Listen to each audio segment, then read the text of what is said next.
Senkulu ya Democratic Party Norbert Mao azemo kandulira bannamugendo gwa Fojise Dobozi nga balabula okukomya okweyingiza mu nsonga za DP kwateze bakwatako.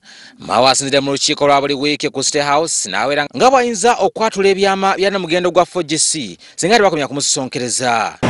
Yaliko omu ku bakulembeze ba Walk to Work genda kufulumya akatabo ke nawandiika nga ndina kasongola.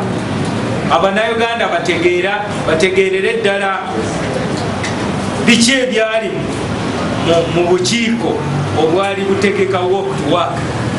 Lwaki ebisinga bye twali tusalawo nga tebabiteeka mu nkola? Mao era anokoddeyo abamu ku bavubuka bagamba ekibina kya Fojise kyebafujjirira ensimbi nga mu bano kuliko amyuka Lord Mayor Suleiman Kidandala, Kenneth Paul Kakande ng'ono yamuwummuza. Okuvanga NRM eyingidde mu buyinza mu Uganda fe abamu tubadde tugiwakanya, n'olwekyo mwabavudde mu NRM ne mutwegattako temulina buyinza bwonna butuwa lectures, osanga temulina n'abamazima. Nandisabye President General ffenna gwe tukkiririzaamu Norbert Mao atunuulire ebiruma ekibiina kino.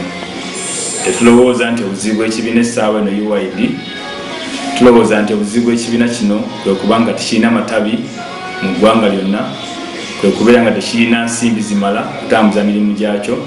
Wabula kwanaganya emirimu gya Fojise awadde Mao amagezi okwefunyirira ku nsonga eziyinza okuzimba ekibiina kye mu kifo ky'okudda mu ŋŋambo. Amawanga amagezi okulembeze sobamuweera mu nkola z'abannamawulire. Bannamawulire bagasa nnyo nga weesebawa puroguramu. Enkaayana z'ebyobufuzi zirudde mu kibiina kino era ng'emirundi egisinga zigenda okuggwa ng'abamu ekibiina bakidduseemu.